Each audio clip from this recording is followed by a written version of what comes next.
Olá pessoal, tudo bem? Que Deus abençoe a todos. E mais uma vez nós estamos aqui para gravarmos mais um vídeo. Agora são 3:04 da madrugada do dia 9/5, né? Na semana aí que antecede o Dia das Mães. E eu gostaria nesse momento, meus irmãos, aproveitar para gravar mais um vídeo, né? Eu não posso me exceder muito na minha voz porque minha família está dormindo, né? Eu tenho pessoas dormindo, então eu vou ser bem cauteloso no tom da minha voz. Porém, eu gostaria de compartilhar com vocês o que está escrito no livro de Oséias, capítulo 14, onde nós temos o título da promessa de perdão. Meus irmãos, nós temos compartilhado com vocês, inclusive, nesse vídeo eu vou deixar os comentários abertos, tá bom? Se houver por parte de pessoas falta de elegância, nós iremos excluir, porém, nós nesse vídeo vamos deixar os comentários abertos para que as pessoas que sempre gostam, né, de ali colocar o seu comentário, a sua cooperação, elas possam assim o fazer. Não estamos em busca aqui de like, não estamos em busca de agregar quantidade de seguidores.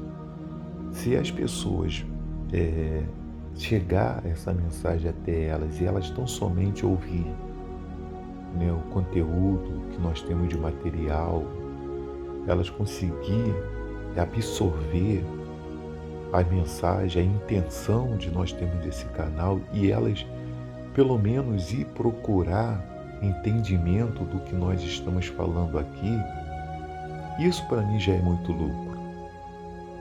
Por quê? Porque eu sei que o que está escrito na Bíblia vai se cumprir. A Bíblia vai se cumprir. Esse mundo, ele vai ter um fim. O arrebatamento da igreja vai acontecer. E a Bíblia é bem clara quando ela diz, né, quando Jesus disse lá, que ninguém sabe o dia e a hora, nem o próprio Jesus, nem os anjos sabem o dia e a hora. Isso está guardado com Deus. Mas o que eu tenho que fazer? Eu tenho que aceitar esse plano da salvação. Você quer ver um exemplo, meus irmãos? Por exemplo, as pessoas trabalham. Eu tenho aí 30 e poucos anos de previdência. O que vai acontecer? Qual é a compensação? Qual é a minha recompensa? Daqui a alguns anos, né? Se tudo estiver certinho, se eu tiver cumprido tudo certinho, com 35 anos de idade, eu posso requerer minha aposentadoria. Ou então eu aguardar aí os anos. Eu não entendo muito bem desse novo processo aí que foi reconfigurado, mas eu posso, pelos meus direitos de tempo de trabalho, chegando numa certa idade, eu posso requerer a minha aposentadoria por direito. Por quê? Porque eu trabalhei, eu fiz a minha parte. Então, quando a pessoa, biblicamente falando, ela faz a parte dela, e qual é a parte, Joel, que eu tenho que fazer para mim poder estar dentro do plano da salvação? Aquele que crer e for batizado será salvo. Quem, porém, não crer será condenado. É o que está escrito na Bíblia. Quando nós pegamos aqui o livro do profeta Oséias, né, de Oséias, e nós lemos aqui, está escrito assim, ó: volta, ó Israel, para o Senhor teu Deus, porque pelos teus pecados estás caído. Quando Deus formou o homem, né, você pode pegar lá no início da Bíblia que Deus formou o homem do pó da terra e soprou nele o seu espírito. Deus formou o homem para que o homem pudesse o servir. Deus não formou o homem para que o homem vivesse distante no pecado. Deus não formou o homem para ser essa aberração pecaminosa que nós vemos aí estampada no caráter do homem. Deus não formou o homem para viver essas orgias, essas prevaricações. Deus não formou o homem para um matar o outro. Deus não formou o homem para um ser cruel com o outro. Deus não formou o homem para ser esse ganancioso ou esses gananciosos que nós vemos por aí, avarentos. Não foi para isso que Deus formou o homem. Deus formou o homem para ele ser um ser bom, para que ele pudesse o servir. Porém, Deus deu ao homem o livre-arbítrio dele de decidir. Isso desde o início da criação, desde lá da época de Adão e de Eva. Deus disse, você está vendo aqui, tudo isso é seu, para alimento. Mas aquela árvore ali, não toque nela, porque no dia que você tocar, você vai morrer. Quando o homem deixou de ouvir a voz de Deus, né, e foi lá e tocou na árvore, tá? Foi lá e tocou na árvore, na verdade, o problema não estava no que ele comeu, mas na decisão que ele tomou de se desviar do caminho de Deus, de se desviar da presença de Deus. Então veio as consequências, cujo qual nós pagamos até hoje. O pecado entrou. Por isso que a Bíblia diz que o salário do pecado é a morte, e por isso que está escrito aqui que pelos seus pecados estás caído. Então, quando ele diz quem crê e for batizado será salvo, porque o batismo nas águas é o único meio pelo qual pode se fazer sepultar essa velha criatura, essa natureza adâmica, para que através do Espírito Santo,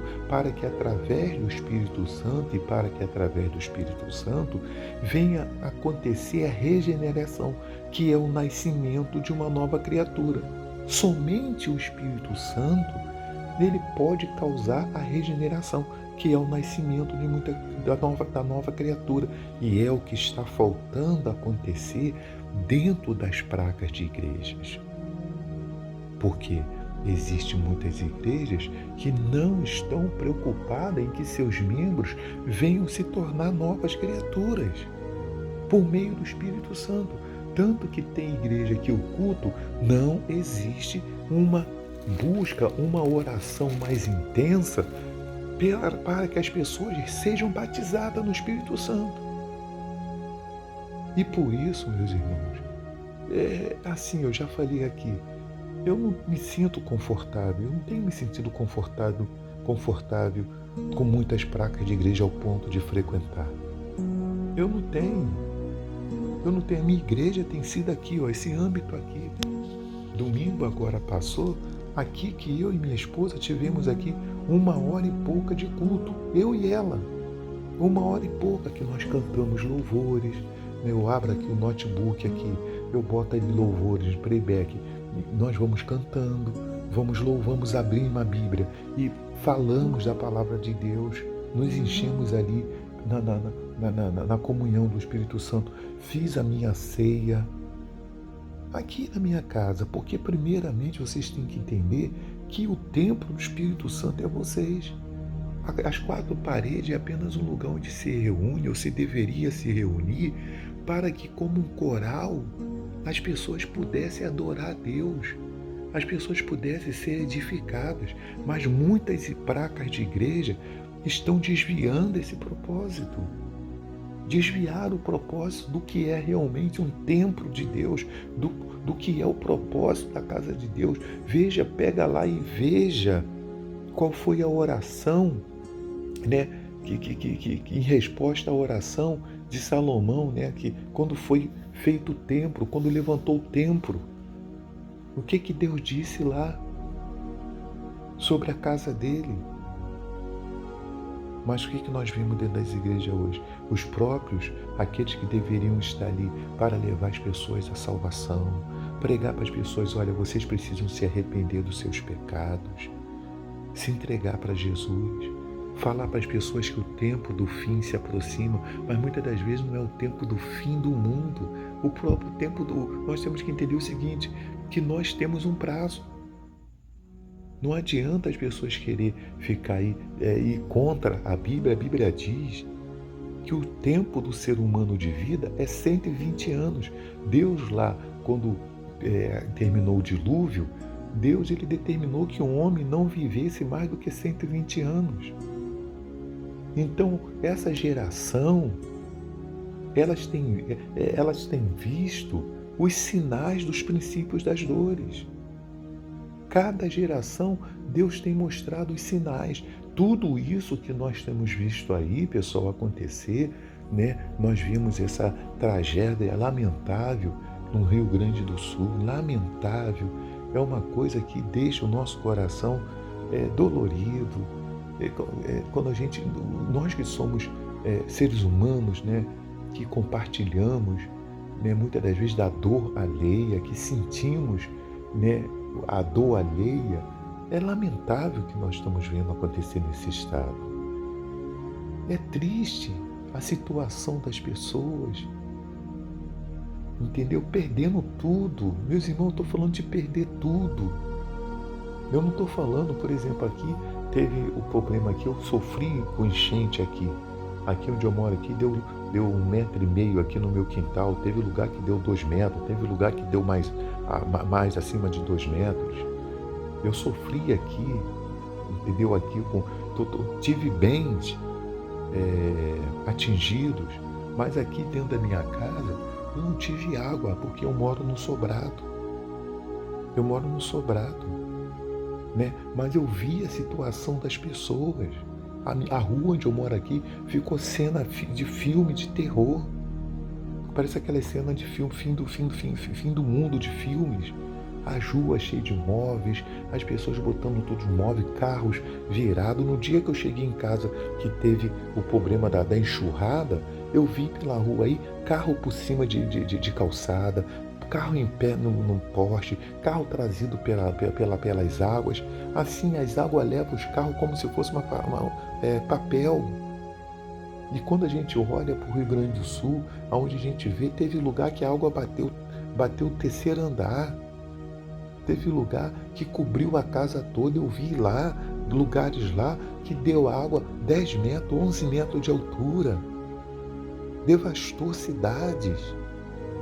Mas tudo isso que nós vemos acontecer pelo mundo, esses aguaceiros, né, os bramidos dos mares tomando lugar, não é castigo de Deus, é sinais. Assim como Deus quis mostrar para o povo do Egito, olha, existe um Deus do povo de Israel. O Deus que eles estão falando que existe, eu existo. Volte-se para mim. Está escrito ali, volta, ó Israel. Deus está convidando as pessoas a voltar. Deus está dizendo para as pessoas assim, olha, eu existo. Olha na minha palavra o que está escrito. Olha lá o que está escrito, eu existo. Volta, porque pelos seus pecados vocês estão caindo. Pelos seus pecados vocês estão sendo amaldiçoados. Porque o que amaldiçoa o homem é o pecado, meus irmãos. Enquanto as pessoas insistirem em viver nos seus pecados, a maldição vai desencadear por esse mundo afora, até que aconteça a grande tribulação e esse mundo venha terminar em fogo, é o que está profetizado. Porque nós não vemos, pessoal, desencadear no ser humano atitude de arrependimento.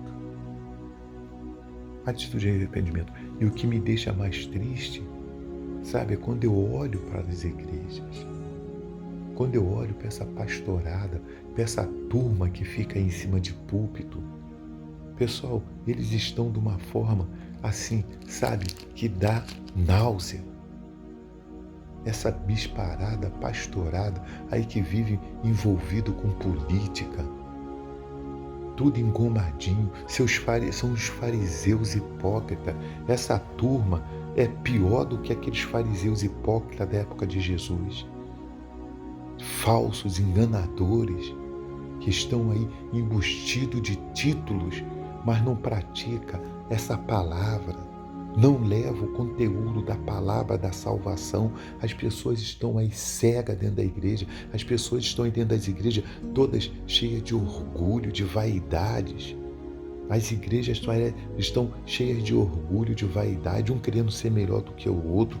Não existe o amor, existe uma porção de enganador, pessoas na carne, carnais. Mas elas acham que porque elas estão frequentando 4 paredes de uma igreja, estão sentados lá de segunda a segunda, ou nos cultos principais, faz parte de alguma posição dentro da igreja, elas acham que aquilo ali os torna santificado. Saiba de uma coisa, meu irmão, que Jesus deixou lá bem claro: aqueles que disserem assim, Senhor, em teu nome eu fiz isso, Senhor, em teu nome eu fiz aquilo, ele deixou lá bem claro: eu não vos conheci. Ele tem a promessa de perdão, mas ele só pode me perdoar quando eu me arrepender dos meus pecados, quando eu reconhecer em Cristo Jesus que Ele é meu Salvador, quando eu reconhecer que Ele é o único que pode livrar a minha alma da morte do pecado. Porque, meus irmãos, se você em vida aceita Jesus como seu Salvador, anda nos caminhos dele, se converte, faz isso que eu falei aqui, você se enche do Espírito Santo, procura permitir que o Espírito Santo venha sobre a sua vida, você está se livrando do lago do fogo, que para onde muitos estão endereçados. Não permita que a sua alma parta dessa vida sem que você se converta de fato, de verdade a Jesus. Olha, pessoal, deixa eu falar uma coisa para você. Aquelas pessoas lá do Rio Grande do Sul, não falo isso, meus irmãos, com orgulho, com prazer, com alerta. A água começou a cair. Como um dia aqui onde eu moro aqui também, a água começou a cair. E caiu 30 minutos, caiu 1 hora, caiu 2 horas. Na penúltima, choveu 6 horas ou mais de 6 horas. Chuvas torrenciais. E a gente só viu a água chegando. E a água subindo. E a água subindo. Da última vez, choveu 3 horas. Mas chuvas como se as comportas do céu estivessem abertas e viesse água de cima e água de baixo. Pegou todo mundo de surpresa. Foi um horror esse bairro. Foi um horror essa cidade. A Bíblia diz que muitos bebiam, casavam e davam-se casamento e não perceberam quando as águas vieram e levaram a todos. Por isso eu digo, não é com prazer que eu falo isso sobre o Rio Grande do Sul, mas todo mundo estava bem. Num dia estava todo mundo bem, ruas secas, pontes com a água lá embaixo, turísticas. E no outro dia as águas estavam passando a metros acima dessa ponte. Cidade devastada. Que Deus tenha misericórdia do povo do Rio Grande do Sul. Que Deus dê força para que eles possam reconstruir. Dê forças. E que Deus tenha misericórdia daqueles que estão se aproveitando disso para usar de desonestidade, de mau caratismo. Que a mão do Senhor pese sobre vocês. Que a mão de Deus pese sobre esse tipo de pessoas. Meu amigo e minha amiga, saiba de uma coisa. O arrebatamento da igreja vai acontecer. E este mundo vai ter o fim. Se preparem, porque aquele que vem virá. O lago de fogo é uma realidade. E para ele está condenado Satanás, seus demônios, a besta e o falso profeta. Cuidado para você não fazer companhia para eles. Que Deus abençoe a todos e até o próximo vídeo.